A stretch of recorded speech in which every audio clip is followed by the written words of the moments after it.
When I turned 20, my grandfather's old friend, now the richest man in the country, lays out photos of his grandsons in front of me. He says, pick one to be your husband. Without hesitation, I choose Nathaniel Chapman. Everyone in the room is stunned. After all, it's no secret I've always been hopelessly in love with George Chapman. I used to swear I'd marry no one but him. In my previous life, I got what I wanted. I married George, and because of that marriage, he inherited the lion's share of his grandfather's wealth. But after the wedding, he started an affair with my sister. My parents were furious and sent her abroad to study. George thought I was the one who exposed them. From then on, he hated me to my very core. Women came and went at his side, each one resembling my sister more than the last. The betrayal crushed me. I fell into deep depression. Later, his voice was casual. He secretly replaced my medication with slow-acting poison. I died with a child in my womb alone, bitter and betrayed. Now, I've been reborn. I choose to let them have each other. But what I don't expect is that George has been reborn too. I had just stepped out of Mr. Chapman Sr.'s study when I ran into George Chapman and his cousins. The moment they laid eyes on me, they scattered. But even as they walked away, I couldn't help but take jabs at me. Beatrice, here for George again? You really don't hold back, do you?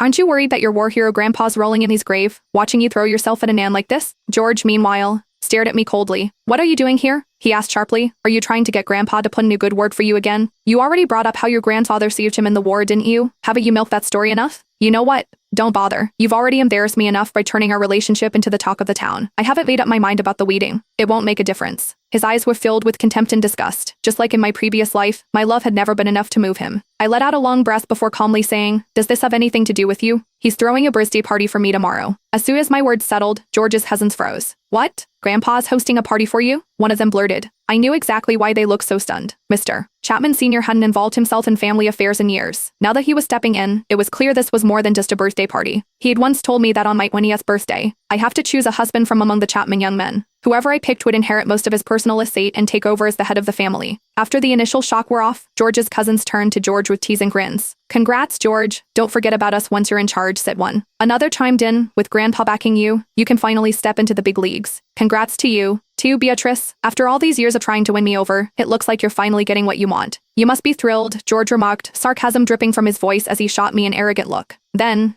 he leaned in closer and whispered, but to avoid the same pathetic ending as last time, there's something you must agree to. Once we're married, we live separate lives, you stay out of my business, that's the only way I'm saying yes. His words sent a ripple of shock through me. I hadn't expected him to make such a ridiculous demand. I stared at him, suspicious. Too? Just then, a kittenish voice piped up behind me. Beatrice, my younger sister Isabella Layton, approached us, and a shy smile tugged at her lips. Every now and then, she let out a soft cough. Seeing that, George hurried over to her. You shouldn't be out when you're sick. Isabella lowered her head, looking pitiful. Georgie, it was my dad's idea. He didn't want Beatrice to come alone. George took her hand and glared at me. How clever can you be? You need a chaperone just to leave the house? He spat. Can't you see Bella's not feeling well? Having said that, he led Isabella away.